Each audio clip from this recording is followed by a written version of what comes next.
Baik, kali ini dalam video ini kita akan bincangkan tentang exfoliation. Exfoliation, kalau sesiapa yang tak biasa, adalah satu proses yang mana kita gunakan produk yang ada AHA dan BHA untuk bantu tanggalkan sel kulit mati. Tetapi kalau kita terlebih buat exfoliation, akan berlaku satu keadaan yang dipanggil over exfoliate yang biasanya sangat tidak bagus untuk kulit. Jom kita bincang.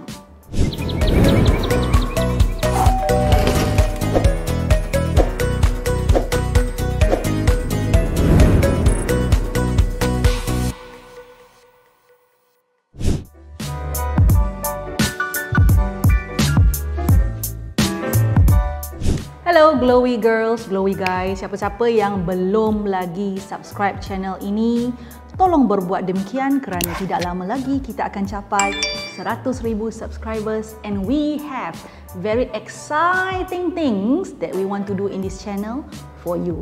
Cepat subscribe. Baik, kita bincangkan dalam video ini tentang over exfoliate. Over exfoliate adalah satu keadaan di mana orang yang menggunakan exfoliator ni terlebih pakai, terlalu kerap pakai ataupun kuantiti exfoliator tu terlampau tinggi sehingga mencederakan, merosakkan kulit. Pernah dengar over exfoliate? Baik, kita bincang dahulu tentang sifat semula jadi kulit. Kulit kita ni dia akan mengalami satu proses yang dipanggil cell turnover ataupun kitaran sel kulit, di mana sel-sel kulit mati yang biasanya berada di permukaan kulit akan ditanggalkan secara semula jadi dan digantikan dengan sel yang baru. Jadi, bila dia boleh tanggalkan secara semula jadi itu okey.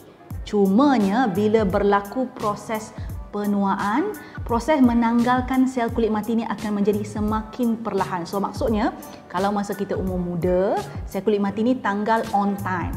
Tapi bila kita semakin berusia, semakin hari semakin bertambah usia, sel kulit mati ini tidak lagi ditanggalkan secara on time. Dia masih tanggal tapi tidak on time. So on time ni bermakna biasanya dalam satu kitaran sel kulit, dalam tempoh 28 hari, tiap harilah sel kulit mati itu akan ditanggalkan. That is a good length lah, duration yang bagus, 28 hari ke 32 hari. Tapi makin kita tua, proses itu berlaku dalam 40 hari, 50 hari dan itu tidak bagus kerana sel kulit mati akan berkumpul. Bayangkan berlaku traffic jam, berkumpul di atas kulit kita. So, kulit kita apa akan berlaku adalah mengalami kekusaman, kita akan nampak gelap dan paling tak nak adalah sel kulit mati ini akan boleh menyumbat liang pori-pori, menyebabkan jerawat dan masalah lain yang kita tidak mahu. Tekstur kulit pun tak cantik, pegang rasa kasar. So, untuk membantu proses exfoliation yang secara semula jadinya dah berlaku tetapi semakin perlahan, maka kita gunakanlah bahan-bahan yang bersifat exfoliate. So bahan bersifat exfoliate atau namanya exfoliator ni yang paling popular sekali adalah scrub. Cuma itu adalah salah satu sahaja teknik melakukan exfoliate. Ada teknik lain yang lebih baik, yang lebih popular, yang menggunakan bahan yang lebih efektif, iaitu guna produk yang ada AHA atau dan BHA. Saya sebut atau dan ni sebab ada produk tu dia ada AHA saja. Ada produk ni dia ada dua-dua. Ada produk ada BHA sahaja. Okey. So, sepatutnya untuk melakukan exfoliation kita perlukan jangka masa macam kekerapan dia lah ya, seminggu 2 kali ke 3 kali, itu sahaja. But some people dia sangat taksub untuk dapatkan kulit yang bright. Ya, apa yang berlaku adalah mereka buat terlalu kerap. Contoh kalau kat situ tulis produk tu ada AHA, BHA dan dekat botol tu dah tulislah boleh guna daily. Walaupun ditulis boleh guna daily, berhati-hati. Masih saya cadangkan untuk guna dahulu dalam kekerapan 2 ke 3 kali seminggu. So kenapa? Sebab kita tak perlu tanggalkan sel kulit mati tu hari-hari. Dikuatiri dengan sel-sel kulit hidup sekali akan muncul ke atas. So we should just only exfoliate that skin, not the living skin yang masih hidup. Now, satu lagi masalah adalah boleh berlaku over exfoliate apabila memakai terlalu banyak produk yang ada AHA dengan BHA ni. Contoh, pencuci muka ada AHA, BHA. kemudian dia punya toner ada AHA BHA, kemudian dia punya pelembab pun ada AHA BHA, dan ditambah pula dengan pemakaian semua produk ini setiap hari. Itu memang boleh menyebabkan overexfoliate. Ketiga, macam mana overexfoliate ni boleh berlaku adalah kuantiti AHA BHA di dalam produk itu agak tinggi. Kulit tak biasa lagi. Contoh ya, saya ambil satu jenis AHA, contoh glycolic acid. Untuk peringkat permulaan mungkin kita hanya perlu pakai dalam kuantiti 1%, 2% sahaja dulu. So untuk orang yang dah biasa, mereka boleh pakai sampai 5% glycolic acid ataupun lebih tinggi.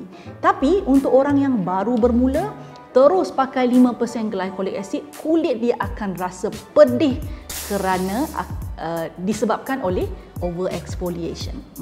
Kan tak bagus. So, bahaya overexfoliation adalah disebabkan oleh kecuaian ataupun rasa nak cepat daripada pengguna itu sendiri sebenarnya, dan semua benda ini kita boleh hentikan dengan cara menyedari cara melakukan exfoliation dengan betul. Mungkin anda tak sedar anda sedang mengalami keadaan yang dipanggil overexfoliate ni. Jadi mari saya kongsikan apakah tanda-tanda yang menunjukkan mungkin anda sedang mengalami keadaan overexfoliate. Alright, number 1 iaitu kulit kelihatan shiny, berkilat. Ini bukan satu yang menggembirakan ya. We want smooth skin, we do not want shining skin. So kalau orang tu lakukan overexfoliation terlampau, kita panggil harsh, dengan kekerapan yang tinggi, dengan produk yang agak strong, agak kuat, maka boleh kelihatan bahawa kulit dia macam berkilat-kilat. It looks shiny, bukan kerana minyak, bukan kerana glowing, it just look shiny. Kerana sel kulit matinya sudah habis ditanggalkan, yang berada di atas permukaan kulit adalah sel kulit hidup. Sel kulit hidup ini sepatutnya masih dilindungi oleh sedikit sel kulit mati tau. So, kita nak tanggalkan sel kulit mati, yes, but not all of it, not 100%, tahu tak? Sebab kita perlukan sedikit sel kulit mati itu untuk melindungi sel-sel kulit hidup. So, we do not want to clear it all. So kalau dalam keadaan dah clearkan semua, itu yang nampak kulit tu berkilat, shiny. So that's tanda-tanda pertama. Tanda-tanda kedua, overexfoliated skin adalah bila mana kulit mengalami keadaan bengkak-bengkak, merah-merah, pedih-pedih, especially redness lah ya. Itu kita panggil inflammation, ya, bengkak, keradangan, ya. Not something you like, ya. Bila kita dah overexfoliate, kulit kita kulit hidup tak akan terdedah. Dia tidak ada lapisan yang melindungi dia. So apa yang berlaku adalah apa-apa produk kita pakai, kita akan tend to feel very sakit, pedih, burn ke. So all those kind of feeling boleh menjadi petanda bahawa kulit anda sedang mengalami keadaan yang dipanggil overexfoliate. Petanda ketiga adalah apabila kulit anda mula rasa kering sehingga tahap kulit ada flaky. Flaky ni dia macam bukan mengelupas teruk, dia macam sikit-sikit. Lama kelamaan dia boleh mengelupas dengan teruk, dan lagi teruk lagi adalah bila mana kita pakai apa-apa produk, terutama pencuci muka, kulit kita rasa macam tegang, pedih, rasa macam kena tarik-tarik. So that is another sign of overexfoliate skin. So kalau kita nak kulit yang sihat, semua tanda-tanda ini tidak sepatutnya berlaku. Yang menjadi persoalan seterusnya, kalau anda sudah mengalami keadaan ini kerana penggunaan AHA BHA yang tidak mengikut peraturan yang betul, apakah yang anda perlu lakukan? Jadi apa yang perlu dibuat jika anda sudah overexfoliate your skin? Number 1, paling penting, hentikan dahulu penggunaan segala produk yang meningkatkan kitaran sel kulit. Contohnya AHA, BHA itu tadi yang tanggalkan sel kulit mati kan, retinoid, vitamin C, all this kind of product dalam mana-mana produk sekalipun. Kalau ada dalam pencuci muka ke, toner ke, serum ke, pelembab ke, hentikan dahulu kerana dah tak ada sel kulit mati dah nak ditanggalkan. So your skin need to reset balik. Dalam keadaan begini, jangan pakai produk itu dahulu. Itu yang pertama. Kedua, cari dan pakai pencuci muka yang tidak berbuih.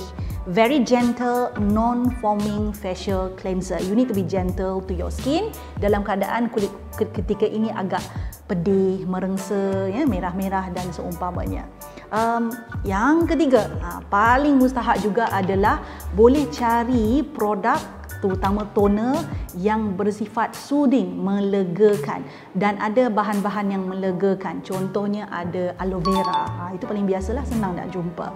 Keempat, pakai moisturizer yang kaya dengan vitamin E, kerana sifat vitamin E ni adalah untuk repair balik kulit. Dan paling penting juga, kelima adalah pakai sunscreen. Sunscreen tau.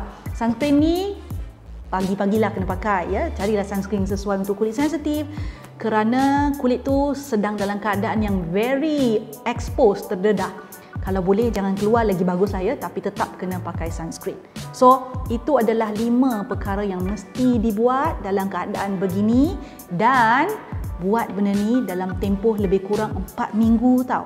Sebab itu adalah proses kitaran sel kulit kan. So, 4 ke 6 minggu biasanya sebelum boleh mulakan semula rutin yang betul, tapi janganlah over exfoliate balik. So if you have this kind of issue, over exfoliated skin, janganlah buat kesalahan lagi ya. Betulkan, jaga kulit elok-elok, take good care of your skin. Suka video yang saya selalu kongsikan? Apa kata, jangan apa kata, buat sekarang ya. Subscribe channel saya, like, share, dan pastikan tekan butang loceng tu. Yang ada loceng tu, yang cute-cute loceng kecil tu, tekan supaya anda mendapat notifikasi setiap kali saya masukkan video baru. Jangan terlepas, jangan tertinggal. Buat sekarang.